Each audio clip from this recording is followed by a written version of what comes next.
I wanted to share with you a few thoughts on Toldos, Parasha Toldos, Veyetzei, and Vayishlach, which discuss the story of the two children, twins, Esav and Yaakov. And as we know, the Torah is always here to teach us things about today and how to deal with our times. And so let's go straight into the subject and get a few insights. So what we have is we have Rivka and Yitzchak who are having two children. At the beginning, she doesn't know she has two children, and she realizes there's something strange happening in her womb. There's agitation, the lot of movement. So it reads in the Torah, "Vayizrotzetzu habanim bikirba." It's at the beginning of Parasha Toldos. "Vayizrotzetzu habanim bikirba," and the children were agitated. But Vayizrotzetzu comes from ratz, from running, running towards something, and therefore they seem to be running towards different things. Vatomer im ken lama ze anochi. In this case, which could basically probably be understood, I'm trying to make a Jewish nation here. Why is there so much movement? What's happening to me? What it has to do with me? I'm going into one direction, the Jewish people. Why do I have this strange behavior happening to me? Vatelech lidrosh es Hashem, and she went to inquire with Hashem or towards Hashem, try to understand what was happening. And then she goes to Shemei Ever, and she found out that she has two nations in her womb. So one is Yaakov and one is Esav. And well, we know Yaakov and Esav are connected to Cain and Hevel.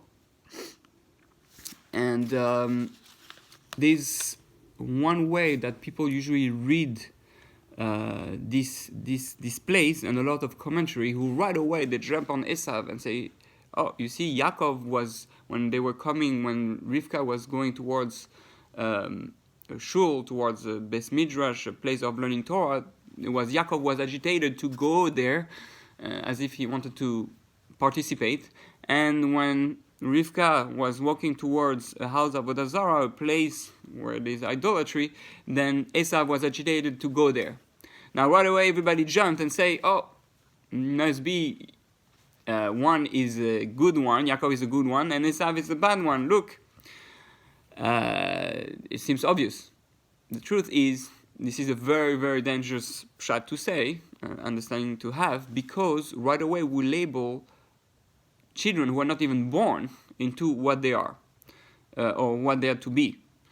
And we know in Judaism, and I learned from my Rebbe, Shubi Gesund und Stark, says that you cannot say that a person is born a tzaddik or is born a rasha. You cannot say someone is born good and evil.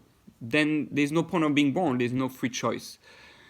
Yes, there are souls who are greater than others and greater potential than others, but at the end, we still have the free choice within the situation, within the place we are born, and within the soul we have, to be good and evil. Hakol bidei shamayim chutz yashamayim. Everything is in the hands of Hashem except yashamayim, except the ability to decide if I want to live a life with God in it or not. If I choose to see Hashem in my life or not. I choose to be good or not. To go close to Hashem or go away. So you are born, and we all born with different circumstances, and we can have different desires. And some people, they're very scared. They say, oh, look, I run after a woman, I desire a woman. Oh, I must be bad, I must be a bad soul. Or I run after money, or I run after this or after that. This has nothing to do with being a bad person. So it's a dangerous thing that to label oneself. People do that to themselves, to say, oh, I'm not good. And they go low in self-esteem, and it doesn't help them at all. The truth is, Elokai neshama shenatata bi Torah. Every morning we're obligated to say, that's part of our prayer, that God, the soul you place in me is pure. we are all 100% pure. The root of our soul is 100% pure. Then there are different, we have our body and different challenges and different missions that we have to deal with. But if we take the core of who you are, you're pure, you're good. Evil technically doesn't exist, it's just a cover up to go in this world and have free choice and challenges. So what's happening? We have Yaakov and Esav.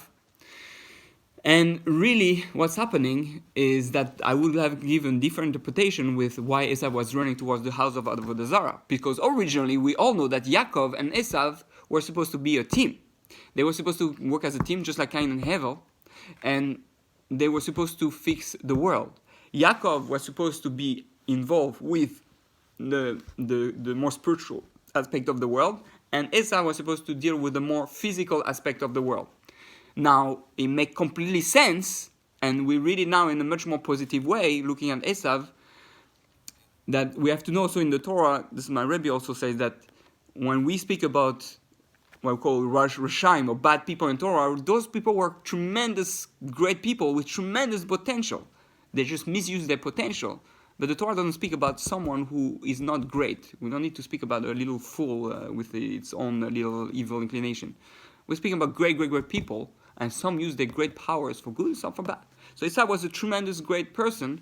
We know even his head was buried in the Kever Machpelah with Yaakov, Abraham, Yitzchak, Yaakov, right? So he was, in essence, very, very good. And Yitzchak loved even Esav. He loved Esav. Why? Because Esav was running. You know why he was to run toward Avodah Zarah? He was running to destroy it and to fight the physical world and to deal with it. Yaakov couldn't do that originally, or he was not intended to do that. That was not his main mission. His main mission was to be learning most of the day and inspire people, like some rabbis do. And Esau was supposed to go in the world and do the mission of fixing the world by being a Kiddush Hashem, by being involved in business and being honest and destroying the world out there in a more physical way.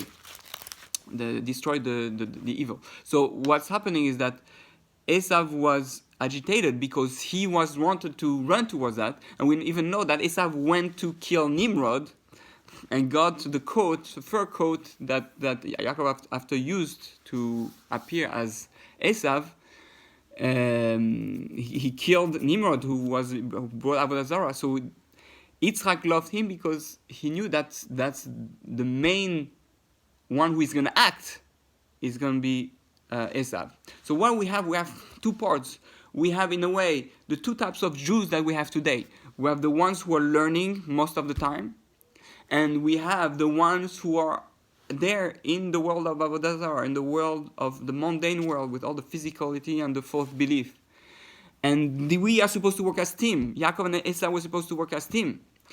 And Yaakov, so the danger so first of all, we have to decide, where am I?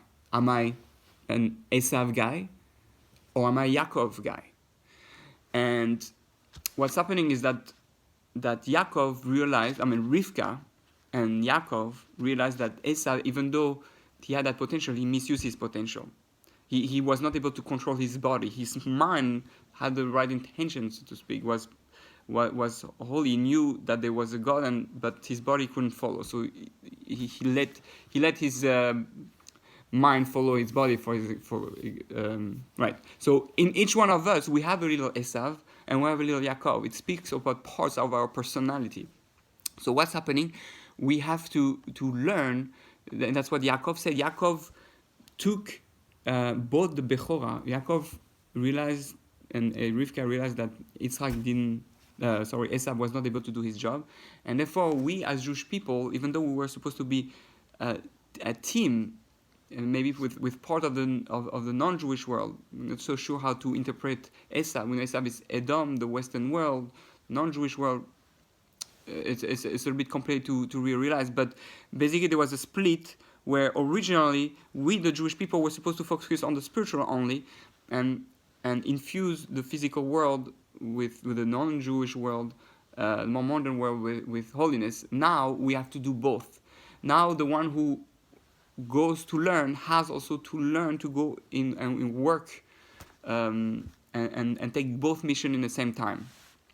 Call Yaakov Yede Esav. So we have the voice of Torah. I go to learn in the kollel, I go learn in yeshiva, but also my hands have to be involved in the world.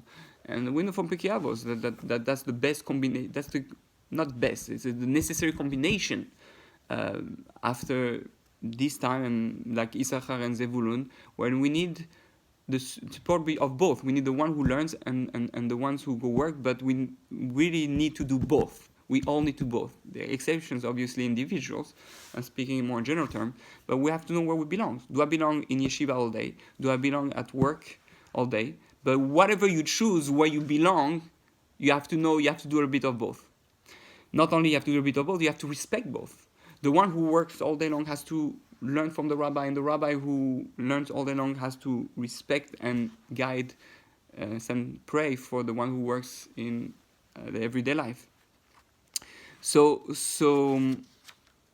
that's a bit the challenge and of our generation, where we have kids and the kids are confused because we teach them, what's the greatest thing is to be learning all day long, to be a Rosh Yeshiva, and to learn and to be really involved in the spiritual only. And then we have the other side where we focused on just working and being the kids who even think that it's not a level, it's not something that we have to even aspire to be working in everyday life and be just a businessman and all that.